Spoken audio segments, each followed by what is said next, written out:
I'm editing these YouTube videos on my lunch break, and lunch is over in 2 minutes. So I'm gonna make this introduction quick. So I left off on the last part of the video with not having the correct petcock. So I had to order, wait for some parts, and then we're gonna do some install, some work on this thing. My cousin's gonna help me out, and we're gonna get both of these quads running. You'll see the whole process of how we did that, and there is some chaos that ensued in the process of filming, and we ran into some hiccups, but you'll see how we figured everything out. So stay tuned for the next video. Should be a nice long one, so you can put her on in the background of whatever you do, and hope you enjoy. So here I have a genuine Polaris Big Boss 500 high output 6x6.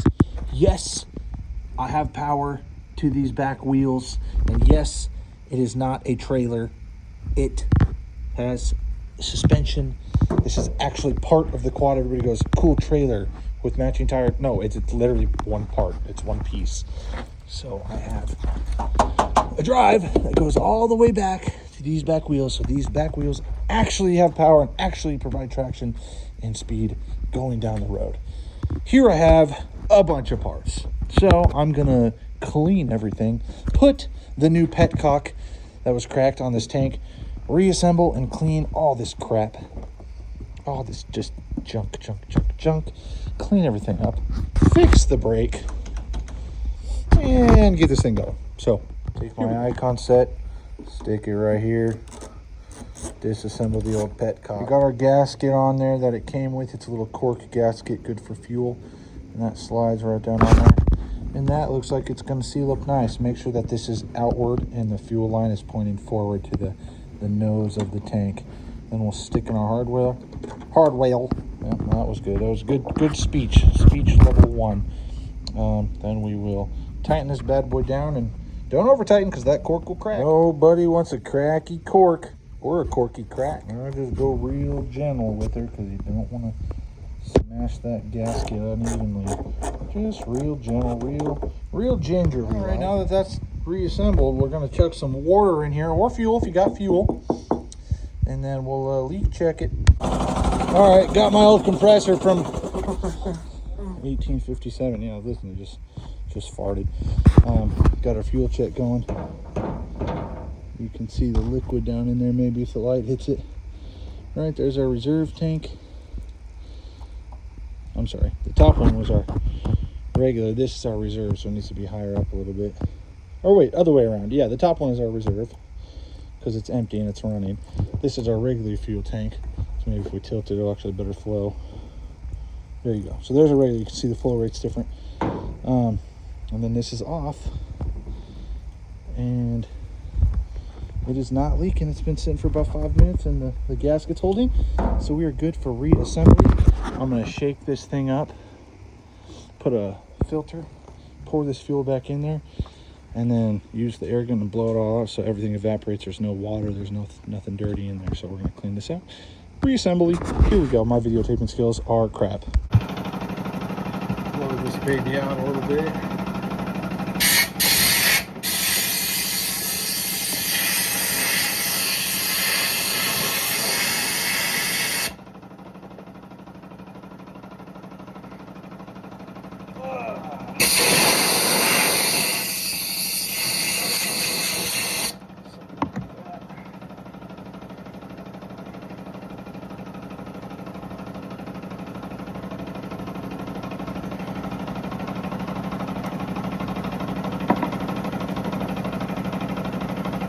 Nice, sweet, I'm happy with that.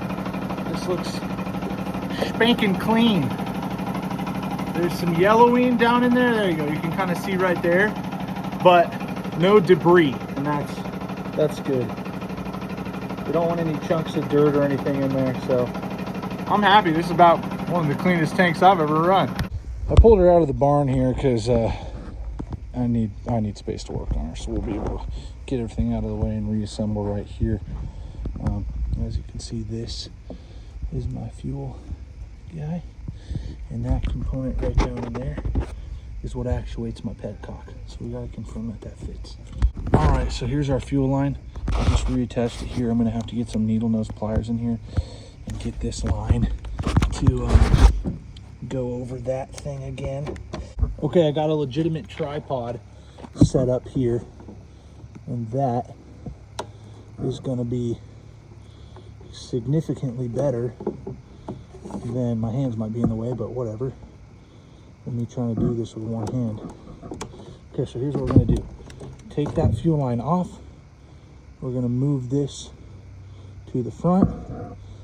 Get that gunk out of there. Bye-bye gunk. You know what, guys? This is what we do. This is how we do this right. That clip's coming off all the way, and I don't like that junky fuel line full of crap. So we're going to take the blade here, and we're going to shave this thing brand new. Don't do this if you don't have excess fuel line, because that is bad mamma jamma, because then you're pulling the fuel line and it'll yank stuff out. Okay, so we scored this all new. We got new rubber on there now. We have plenty of fuel line, so it's not an issue here. Hopefully I'm getting this on video. Oh, am I? I don't know. We'll see. We'll see when I go to edit it. All right, pinch this with your fingers, and don't be a baby girl. I'm a baby girl, so I'm going to use the pliers. See if that helps me get this thing out. Man, it's a tight fit, isn't it? Even with the pliers. All right. I guess I just have effeminate hands. All right, then we're going to stick that on there. Yeah, baby. Come on. That is what I'm talking about. Pry that down so that we get a real good tight bond there. See this heat shield? That goes over that plastic. Scoot that up. I don't know if that's on video. I scooted the heat shield up to here. So there's a little plastic coupler, and that's what that's for. Sits right on the head of the motor here. Don't let that fall down too far. Okay. Now these prongs, they sit in this thing in a real particular location, and so that's step number 3. We completed step number 1. Now I got to get this petcock, this little actuator down here. I don't know if you guys can see that on video. I got to get that connected to this yellow piece, and so it's got to slide in there somehow. I'm thinking I'll be able to just push it. Yeah, I'll just be able to push it out like that. So that'll be fine. But right now, we got to figure, how do we get this thing sat in place like a bad mamma jamma? All right. So let's deal with this tank now. I bet I'll stop this video and we'll go on the next part. All right, I got this video a little bit more centered here. All right, so we're going to see what our problem is here. Slide down like that. Get that petcock out of the way here. This plastic needs to go. Can that get out of the way a little bit better than what it is? Shifting it while it's not on is just great. Okay. I remember it being fairly difficult to get it seated, so if we fight it, we fight it. Now this little bolt needs to go to that right there, so you can see we're still not quite lined up. So I'll shift it a little bit more. You can see, I see a road to the end here. That doesn't look too bad. Oh, hey, it worked.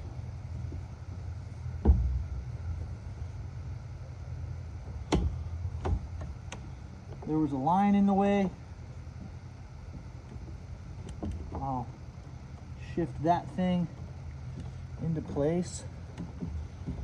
And wow. It worked.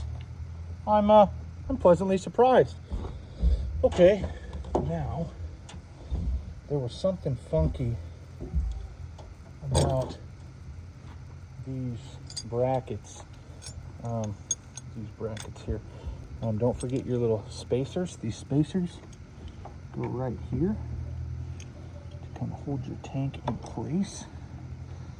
And I remember this was facing up like this. Our little snorkel device was up like that, so that's going to fit snug right there. I'll get a new filter to sit over that, and we will go into the next part as I snug these bad boys up. All right, after referring to the old video, I can see that these sit in this contour like this.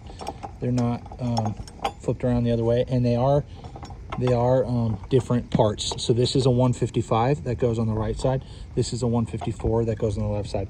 Generally, in anything JDM, you're gonna see the lower number on the left side or the driver's side, and then the higher number on the right side. So if you have like coilovers or stuff to do with your brakes or wheel bearings or weird steering stuff that has to do with left and right, you guys need to look at the lower number, and that's going to be on the driver's side, and then the higher number is always going to be on the passenger side, even though this is a center-driven vehicle. But just think left and right.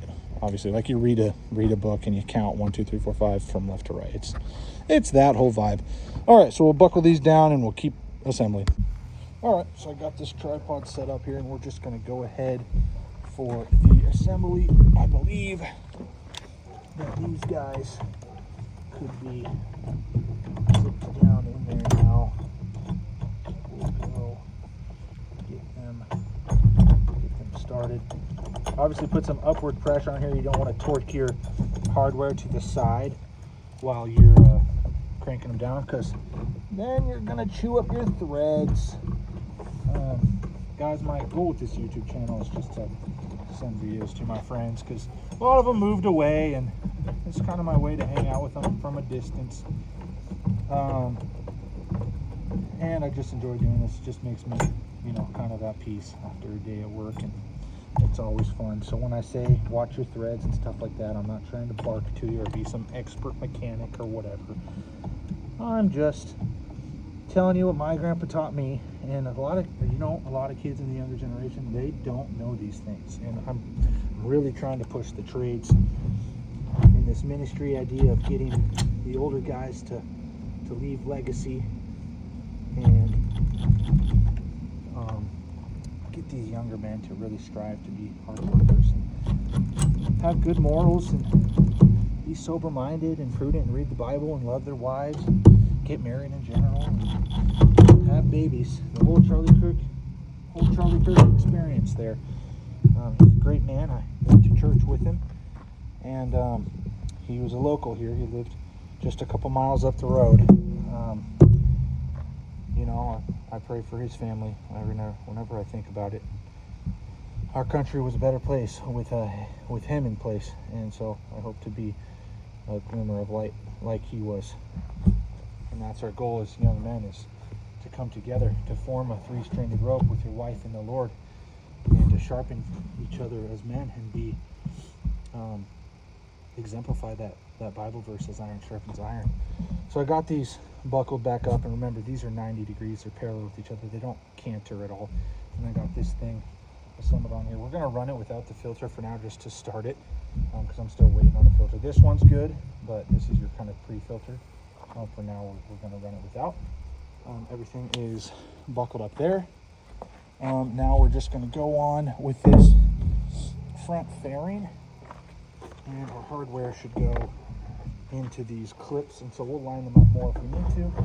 This whole thing slides over like so, and I'm going to these U-bolts here so that we can fold this front steel rack up, and this thing will slide into place a lot easier now. Just got to go all the way over that tank, sit down right there, and then snap into place here. So let's make sure that this is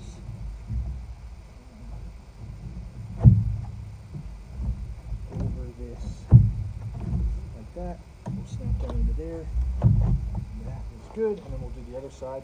So there's a groove running along this. I'll show you guys real quick, and kind of get these clips right here down in there. See those? There's a groove and they just slide in there and they literally just kind of fall in place. So now our hardware should be lined up like that, and we'll go grab our bolts and we'll line these bad boys up. This thing's cracked, unfortunately. I'm gonna try to find some old plastics. This is a hunting/utility vehicle, but I do want to make this the cleanest 6x6 in Arizona. So everything will be detailed. All the fluids will be checked, differential, the whole spiel. So we're gonna make it nice, because there's none of these in my state available, and I always like having the best one. Like I made that Grizzly spanking new. Same thing with this. So I'm gonna put these on, gonna put our hardware on, and just keep going down the process as we possibly can. Doing it by hand for this one, guys. Just torque it down. It's just plastic, no big deal. We're just trying to keep the dust out of this dusty quad. Kind of pointless, but we're doing it anyway. We'll come in this other side, and same deal. Get that to go actually in the correct location. So I did something dumb. This needs to be on the inside. So we'll slightly just push that like that. Okay, that is way better. I should have noticed that when it wasn't sitting properly the first time. We're doing this raw. I'm not redoing stuff here. This is as you go. It's why I love doing projects all at once or in big sections at a time, because when you're gone for a week or waiting for parts for 2 weeks, sometimes on this Japanese stuff, like my Yamaha, you forget what hardware goes where. It's why you do the old technique of putting it in cardboard and sticking holes in the cardboard with your hardware and labeling what they are. Makes things easier. So we will snug that bad boy down, and then we're going to add our plastics, and that's where we're going to come in. I'm going to the back of the quad here. That's where we're going to come in and find this big old, what is this, like a number three Phillips. Look how thick that bad boy is for these old stripped plastic hardware, but that's going to keep this bad boy from stripping. Hopefully this is going to video. I don't really know if my camera's angled here. I don't think people really comment on this kind of stuff. It's just backyard toy, having fun, but somebody will comment, you're a crappy videoer and I hate you and your family and you're gay and all this weird stuff. So anyway, don't really care. I'm gonna do what I do anyway. And then this bad boy snaps on the bottom like that, and it all goes behind, and I'll show you it's the exact same on the other side. And with that, now this should have something. This should have some sort of, is it the frame piece? Yes, it is. Gosh dang, I'm a wizard. All right. Zach, I miss you, man. You're out in South Dakota. If you're watching this, give Zach a comment. Say congratulations on the little baby. She's a little cutie. And Levi, also having kids left and right. He's up in Oregon. Miss you, buddies. Billy, I was real sad when I didn't get a Billy under my tree at Christmas. I told my wife, where's Billy? We miss you, man. Everybody misses you out here. We're just trying to get the homies back here. Lucas used to live here, man. I miss you too. They're all my buddies are moving to Timbuktu, man. They're all getting lives, and I'm kind of set here, guys. So I can't just up and move. But I wish I could. But you know how blessed I am to be here, to have my job, to have a wife that trusts me and trusts the Lord and puts our family first. I am, sometimes I just think about that. Sometimes I'm sitting in my truck and I just like get emotional and I'm like, dude, I cannot believe my life is going this well. Like, I have a beautiful, incredible wife. We plan on having kids. We live in a safe neighborhood. I get to work on quads after work. I have this awesome old barn that my grandpa built like 60 years ago. And I just think of the history and the American dream. And I'm like, dude, I am so lucky and I'm so blessed. And there's guys that would just dream of getting to be in a similar situation. And I'm sitting here sometimes, and sometimes I have a bad attitude towards things, towards life, towards work. Sometimes I don't prioritize my wife. And I'm like, dude, I just think, I used to do mission work, and I just think about those kids and how stupid I am to have a selfish thought. There's this parable of the man in a wheelchair, and he's looking out the window and he's going, man, I wish I could run like that jogger. And then the jogger's looking over at the guy riding the bike, and he goes, man, I wish I had a bike so I didn't have to run. Then there's a guy looking over at the bike. The guy on the bike is looking over at the guy driving the car, and he goes, man, I sure wish I had a station wagon I could drive around. And then the guy in the station wagon is looking at the Lamborghini driver and going, man, I wish I had a Lamborghini to drive around.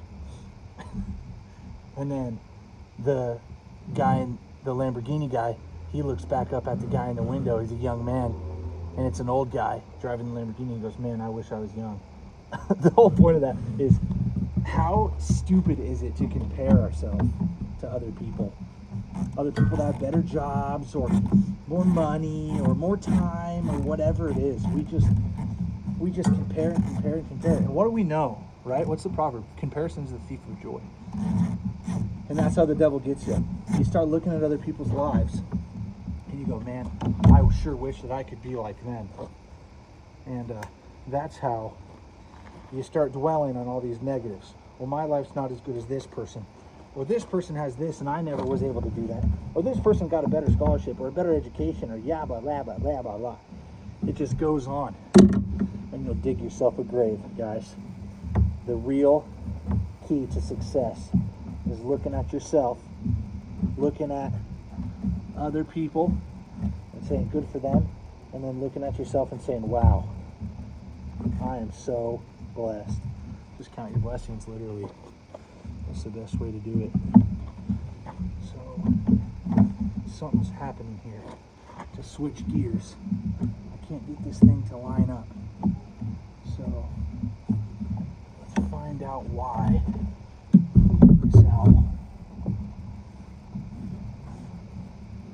Oh, that's why. Okay, here, let me get this on video. This is a really cool thing that they don't make things this way anymore.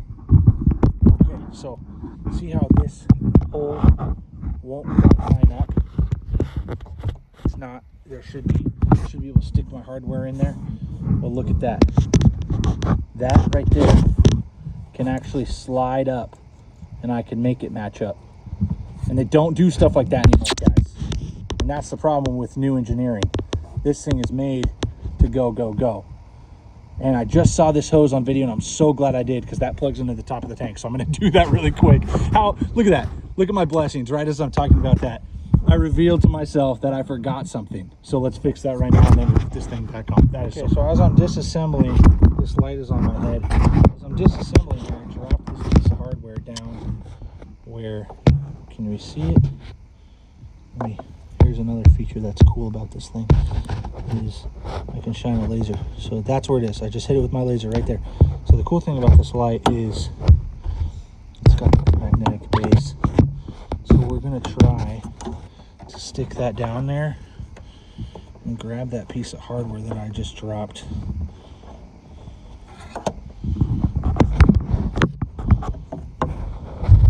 It's way down there. So there it is right there. So let's see if we can grab it.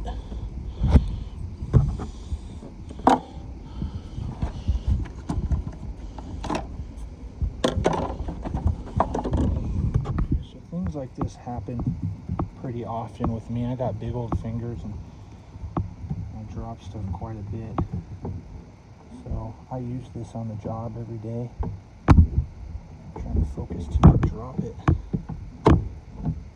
And that's a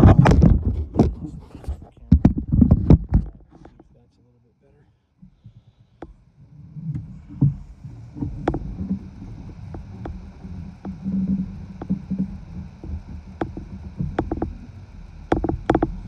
Guys, I don't know if I actually got it.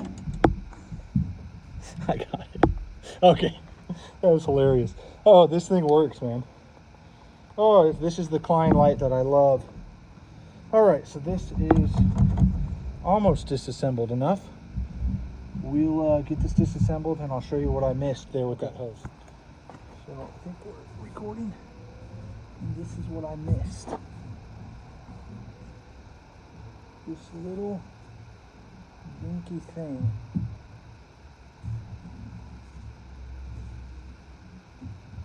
This little dinky hose.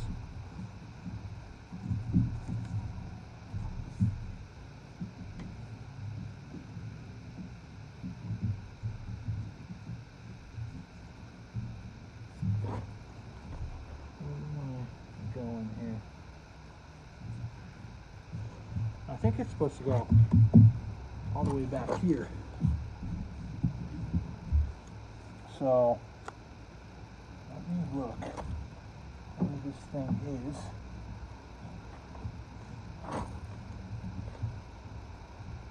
Let's see if I can actually look at all these spider webs, man. See if I can actually get this thing off here. I'm going ADHD mode right now.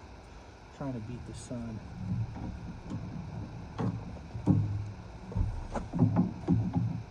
Oh, I see it. I see it. I can get to it now.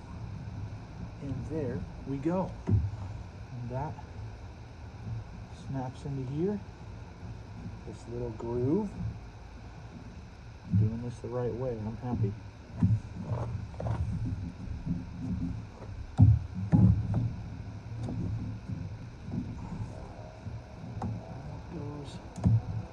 Right there. Little breather hose. That's all this is doing. Cool. All right, so now that that's connected, we'll reassemble everything. Get a better shot of that little breather hose. Okay, cool. So we'll get everything reassembled here. And maybe tonight we'll be able to start it. I'll tell you. All right, so I was able to get that lined up now with the hardware because that sliding female end there, this cool icon set gets me in those tight spaces too, which I absolutely love. I'm probably flashing out the camera here with the light, but you gotta do what you gotta do, man. Let's line this one up better. That'll go down like that. Perfect. Okay, so now this bad boy, the tank shroud, slots into the fairing here, and this goes over the frame. This part goes on the inside of the frame. Hopefully that verbally describes it well enough for you. Okay, let's get this guy in there like so.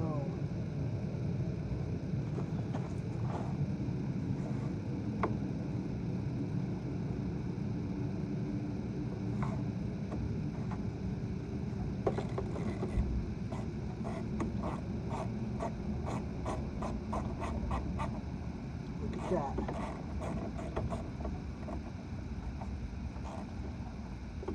Set this puppy down.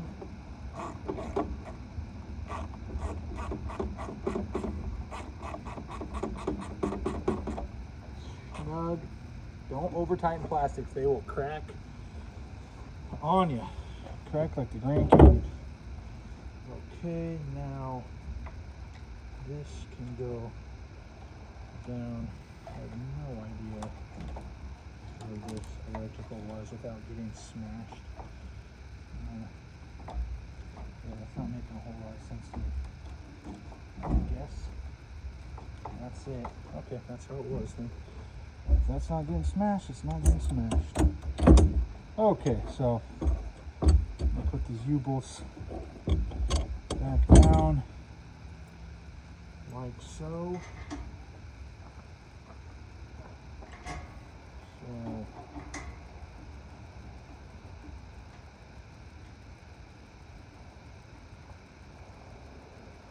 So washer like that.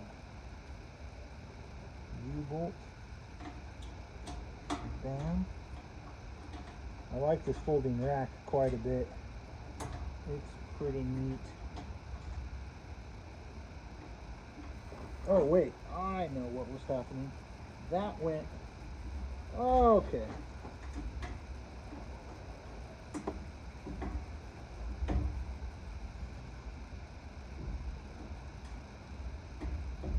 So, there was a way that this was, and I did it the wrong way.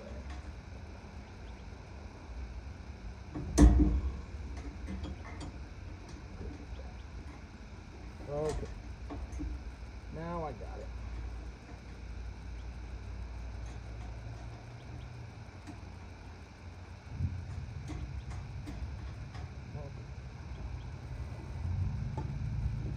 Tighten that rack down.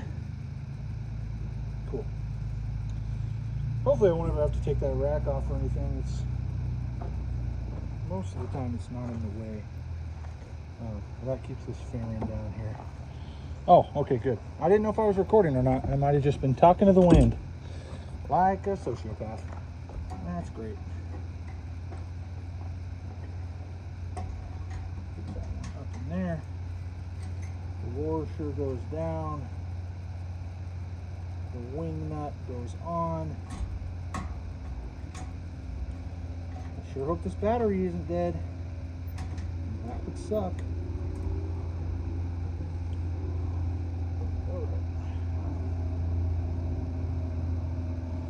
Tighten that thing down. Alrighty. Cool. Alright, it's getting dark quick. It is getting dark quick.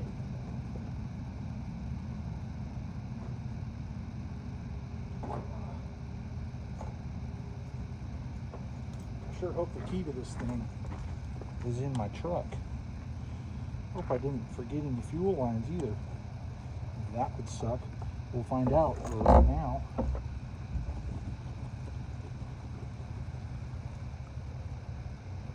All right.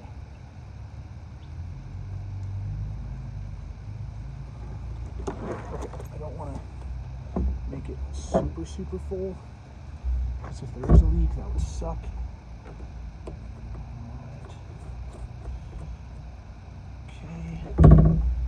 We will turn the fuel is on already. Hopefully we don't got any leaks. Doesn't look like it yet.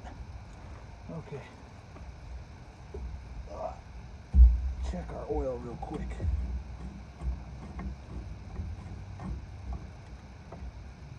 Okay, good. We got oil. It's old, but oil's oil. We will replace that in the next part of the video. We totally want to refurbish this thing, but for now, we just want to get it running. On, the key is turned. So let's try. I guess I gotta fill up the bowl a little bit.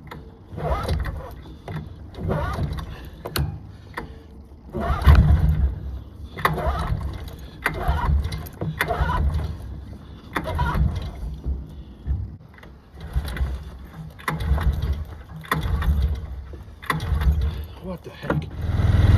Alright, I missed starting it. I just pulled it a couple more times. Got it going. We got no lights, no battery.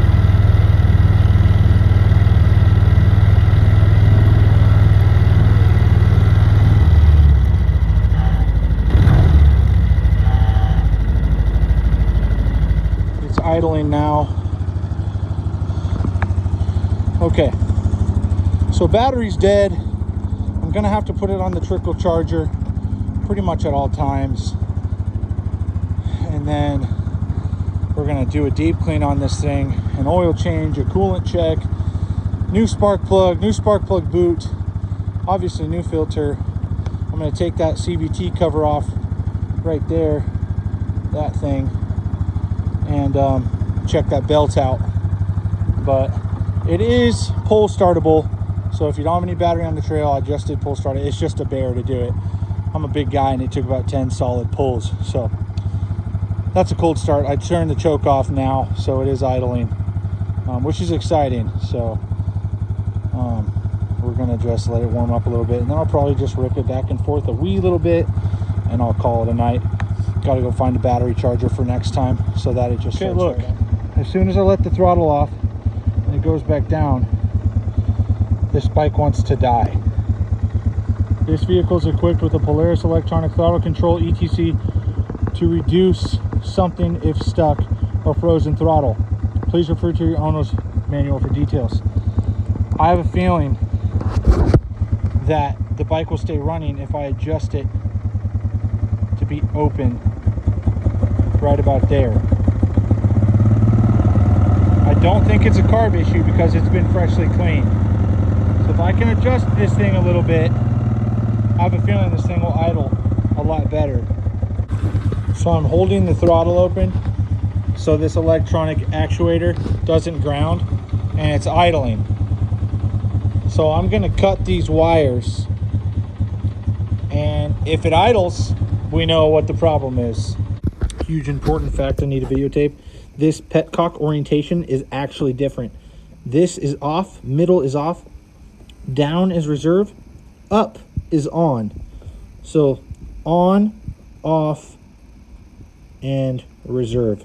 So I have to take these stickers off and remember that this is off. That is very important not to forget, because I would have turned it off and it would have been on reserve.